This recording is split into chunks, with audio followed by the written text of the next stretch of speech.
نحمده ونصلي على رسوله الكريم اما بعد فاعوذ بالله من الشیطان الرجیم بسم اللہ الرحمن الرحیم جزا اللہ ان محمدا ما هو اہلہ صدق اللہ العظیم۔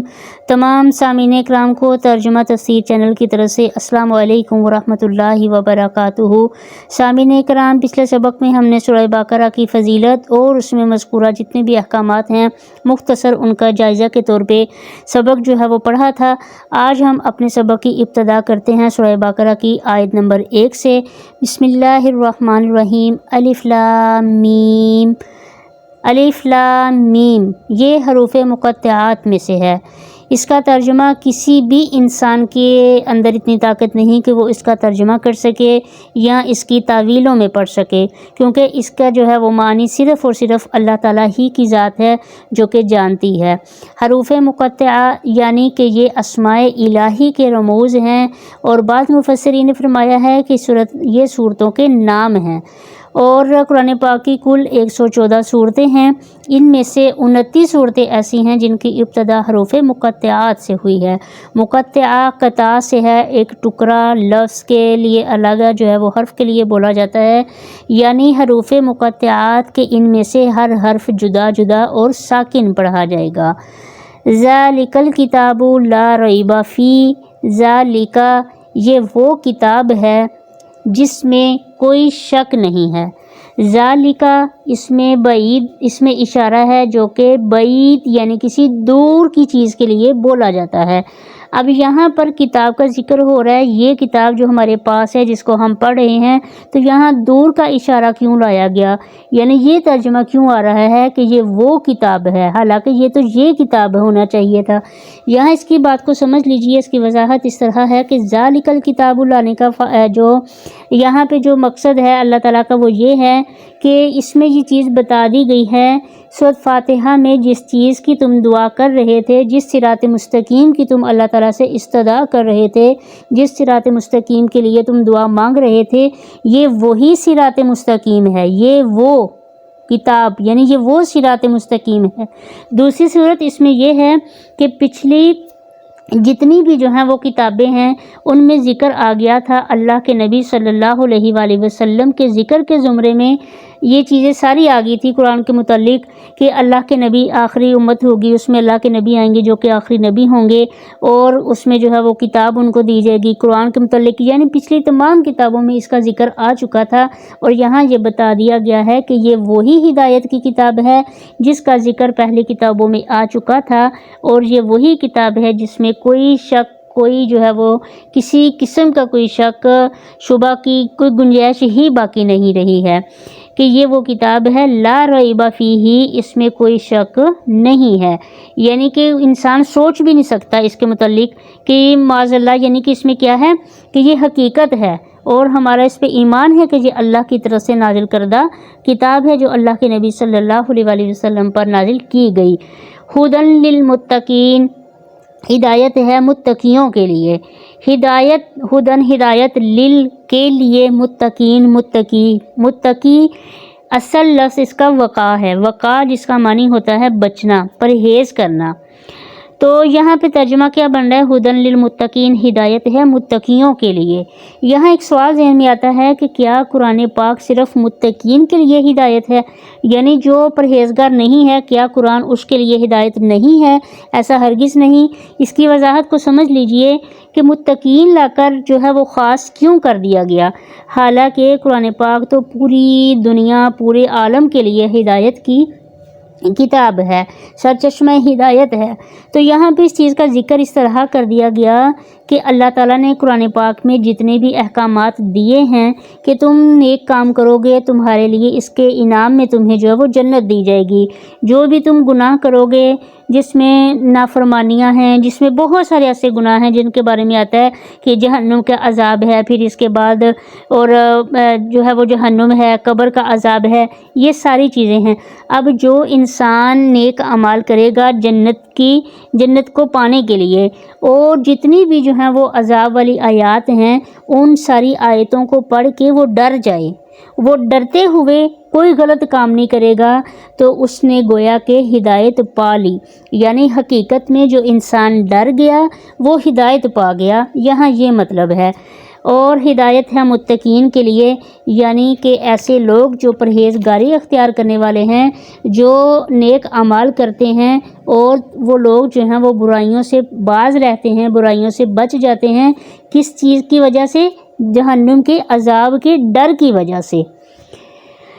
الذین یؤمنون بالغیب، وہ لوگ ایمان رکھتے ہیں غیب پر، یعنی کہ وہ لوگ جو متقی ہیں وہ غیب پر ایمان رکھتے ہیں۔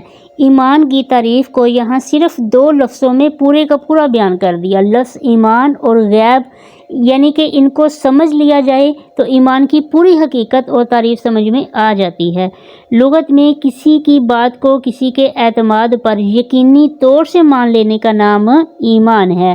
لفظ غیب لغت میں ایسی چیزوں کے لیے بولا جاتا ہے کہ جس کا انسان جو ہے وہ حواس خمسہ کے ذریعے وہ کسی طرح بھی جو ہے نا وہ اس کا پتہ نہ لگا سکے، اس کا جو ہے وہ اس کو محسوس نہ کر سکے۔ حواس خمسہ انسان یعنی کہ ہاتھ سے چھو نہ سکے، اپنی آنکھوں سے دیکھ نہ سکے، اور کانوں سے سن نہ سکے۔ حواس خمسہ میں یہ ساری چیزیں آ جائیں گی، یعنی کہ انسان اپنی حواس خمسہ میں سے کسی بھی حصے اس چیز کو محسوس نہ کر سکے، جان نہ سکے، تو وہ ساری چیزیں جو ہیں وہ غیب میں آتی ہیں۔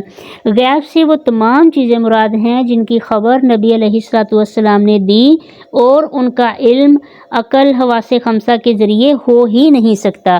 اب اس میں اللہ تعالیٰ کی ذات و صفات بھی آ سکتی ہیں، اور تقدیری امور یعنی کہ جنت جہنم کے حالات و واقعات بھی اس میں شامل ہیں۔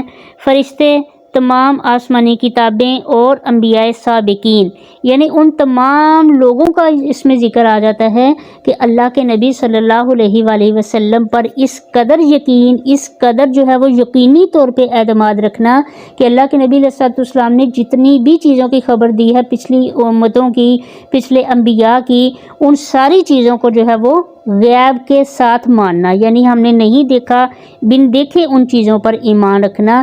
الذین یؤمنون بالغیب، وہ لوگ ایمان رکھتے ہیں غیب پر۔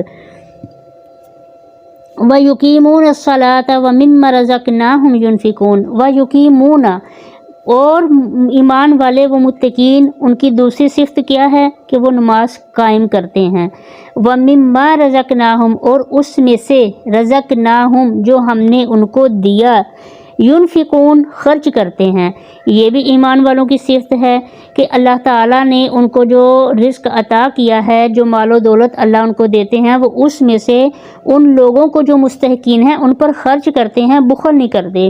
والذین یؤمنون بما انزل الیک وما انزل من قبلک، اور وہ لوگ ایمان رکھتے ہیں، والذین، اور وہ لوگ، یؤمنون، وہ ایمان رکھتے ہیں، کس پر ایمان رکھتے ہیں؟ بما، ان چیزوں پر، یا اس پر، انزل الیک، جو نازل کیا گیا آپ صلی اللہ علیہ وآلہ وسلم کی طرف، یعنی کہ وہ ایسے لوگ ہیں کہ وہ بالکل بغیر کسی چون چرا کیے وہ اللہ تعالیٰ کے جو اللہ نے اپنے نبی علیہ السلام پر چیزیں نازل کی ہیں، جتنی بھی جو ہیں وہ احادیث کے ذریعے ہے یا قرآن کے ذریعے ہیں، احکامات کے ذریعے ہیں، ان ساری چیزوں پر ایمان رکھتے ہیں۔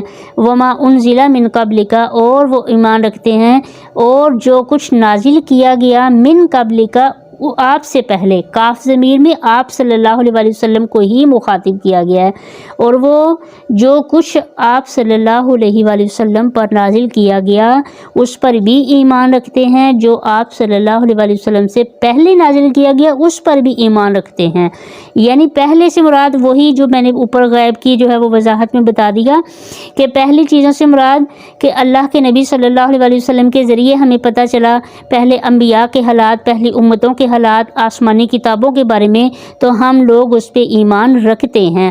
وبالآخرۃ ہم یوقنون، اور آخرت پر یقین رکھتے ہیں، یعنی کہ وہ متقین، وہ مومنین ایسے لوگ ہیں، یہ ان کی صفات ہے کہ وہ ان ساری چیزوں پر ایمان رکھتے ہیں اور وہ آخرت پر بھی ایمان رکھتے ہیں۔ ان کا یقین ہے کہ ہم نے اللہ کے روبرو پیش ہونا ہے اور ہمارے اعمال کا بدلہ ہمیں دیا جائے گا۔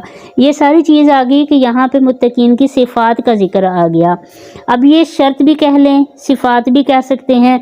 شرط کس چیز کی؟ اگلی آیت میں آ رہا ہے اولئک علی ھدی من ربہم، اولئک، یہی وہ لوگ ہیں، علی ھدی من ربہم، جو اپنے رب کی طرف سے ہدایت پر ہیں، واولئک ھم المفلحون، اور یہی لوگ ہیں جو فلاح پانے والے ہیں۔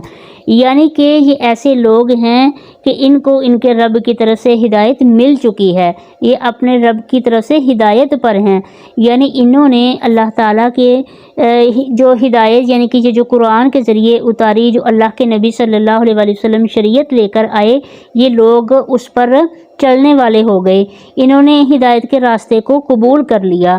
وَأُولَئِكَ هُمُ الْمُفْلِحُونَ، یہی لوگ ہیں جو فلاح پانے والے ہیں۔ یہ ہے شرط، اوپر جن ساری چیزوں کا ذکر آ گیا، حقیقت میں فلاح پانے کی شرط کا ذکر آ گیا کہ وہ لوگ ایسے ہیں کہ وہ متقی ہیں، وہ غیب پر ایمان رکھتے ہیں، نماز قائم کرتے ہیں، جو رزق اللہ تعالیٰ نے ان کو عطا کیا ہے اس میں سے وہ مستحقین پر خرچ کرتے ہیں، صدقہ خیرات کرتے ہیں، زکوٰۃ دیتے ہیں۔ وہ لوگ ان ساری چیزوں پر ایمان رکھتے ہیں جو نبی علیہ السلام پر نازل کی گئی، جو آپ صلی اللہ علیہ وسلم سے پہلے نازل کی گئیں، اور یہ لوگ جو ہیں وہ یقین رکھتے ہیں آخرت پر، یعنی مرنے کے بعد دوبارہ اٹھائے جانے پہ یقین رکھتے ہیں۔ یہی لوگ ہیں کہ انہوں نے اپنے رب کی طرف سے ہدایت کو پا لیا ہے، اور یہ لوگ کیا ہیں؟ کامیاب ہونے والے ہیں، یہی لوگ فلاح پانے والے ہیں۔ فلاح کامیابی کو کہتے ہیں۔ صدق اللہ العظیم۔ عزیز سامعین، آج ہمارا یہ سبق یہاں پہ مکمل ہوا۔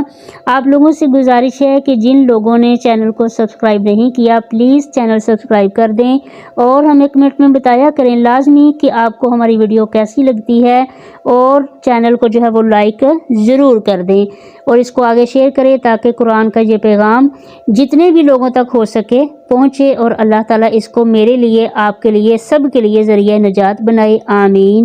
السلام علیکم ورحمۃ اللہ وبرکاتہ۔